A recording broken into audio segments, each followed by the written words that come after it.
300 litre means? A lot of people say, is it enough? Not enough or not? Now you can see. Is it enough? Institutional reform one step at a time. Today I would like to share with you a little bit about BUDI95. This is a subsidy rationalization program that is done by the government. There are a lot of people asking why the government is troubling people, putting up ICs just to get the subsidies. Actually, it's that we want to close the loop and then we want to seal the leakages that is in the blanket subsidies before that. What is the reason of doing all this? Is that the government wants to get some savings with minimum impact to the pockets of the people. The overall idea is to take away the subsidies from foreigners and smugglers and then put it back to the pockets of people. That is the whole idea of this rationalization program. But people are asking, why do we need to do all these things, giving so much trouble and saving that kind of money? Is because this is what I want to show you today, is that we have inherited a government. If you look at today, that every single year that we spend 46.1 billion to pay interest on our debt. That means 16% of the government budget is actually spent on paying interest, not the principal, the interest. Imagine you are a 5,000 ringgit household income family. That 800 of it is to use to pay interest, not on anything else. So that translates to what? What is 46.1 billion? If you look into all these bubbles, then you will realize that every single minute that we pay, the government needs to pay 87,000, and every second 1,462 ringgit just for our interest. And what does it mean that if you don't need to pay this 46.1 billion interest, if you don't have debt, that means that we can give to every citizen of Malaysia, not those 18 years and above, every citizen of Malaysia 1,500 ringgit every single. That is the amount of 46.1 billion. And that is the reason why government goes through a lot of reforms to have savings so that we can reduce systematically national debt and then reduce our interest expenses. So the BUDI95 is that we all get 1 ringgit 99, and those with the run awam, those public transports and also commercial, those who are qualified get 2 ringgit and 5 cents on the subsidies, and all of this given by the government. So what does 300 litre mean? So a lot of people say, is it enough? Not enough or not? Now you can see. Is it enough?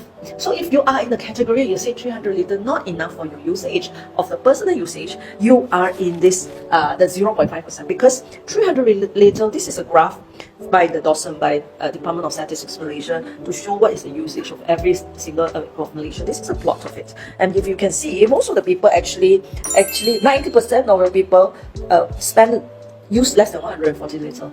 And then 95% of people spend less than 180 litre. But the government giving 300 litre just to make sure every citizen is covered to reach 99.5%. So if you are the one, the individual that actually say 300 litre is not enough, perhaps you are in the 0.5%. So the government is trying to say, okay, we want to minimize the impact to every Malaysian, and everyone will get the subsidies from the government. Every citizen will get it.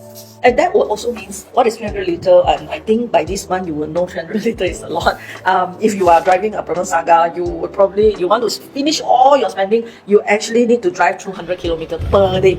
And if your Axia is 340 kilometers per day, if you actually have a motorcycle, that would be 670 kilometers per day to finish up all your privilege of 300 litre. So that means actually 300 litre is like a lot for most of the people.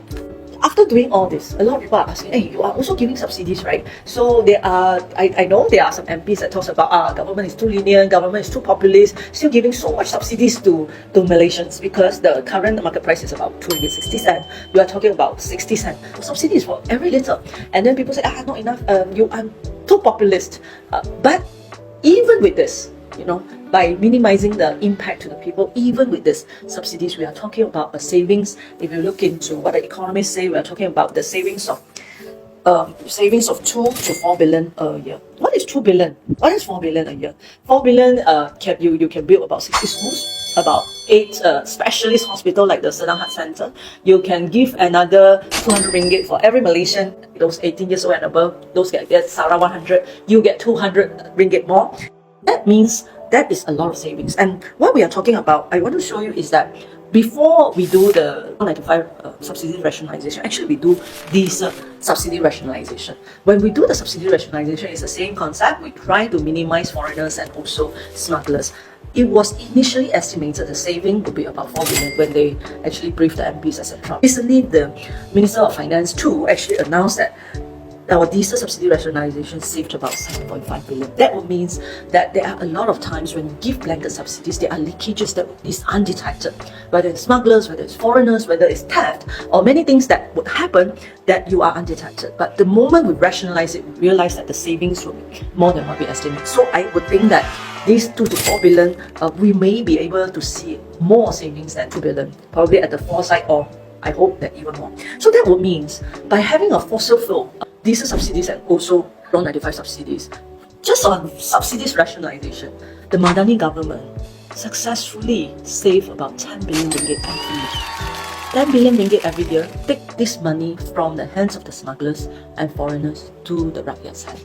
So that is why we are doing all this reform. And of course, I would like to mention that there is not only on the fossil fuel rationalization that we are doing a lot of legal reforms. For example, last year we do the Fiscal Responsibility Act, that this one actually limit what is the budget deficit. We limit our government debt. We also limit what we can guarantee, what the government guarantee to the people. We also set a minimum level of how much the government should spend on their budget on development expenses. Development expenses is very important because it helps to build schools, hospitals, and it gives, in projects, it gives economic multiplier effects to the people. Whereas for operating expenses, it means giving salaries, pensions, interest, all that. So this is a very important piece of legislation, and if you can see the trend today that government is systematically reducing budget deficit, and slowly, hopefully, we'll be able to reduce in a higher level of reduction. We also brought in a new act called Government Procurement Act. In another video, I talk about how Government Procurement Act is going to give value for money to the people, save people's money,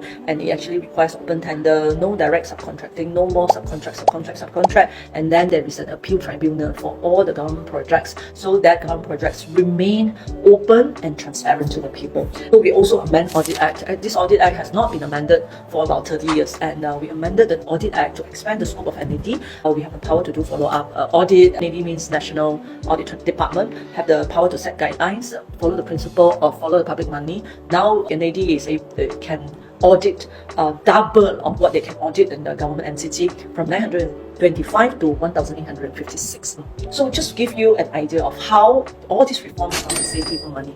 This act was legislated, was passed in the parliament about 2023, and starting it comes into effective around January 2024. From January 2024 until August this year, 2025, National Audit Department managed to successfully collect for Malaysia government through their follow-up audit, which is a power that is given by the amendment of the Audit Act. They managed to successfully collect 159 million for the people of Malaysia once again. So all these things are all the reforms that the government is trying to do to help to manage our debt level, which is a legacy problem, and at the same time not giving people so much of trouble.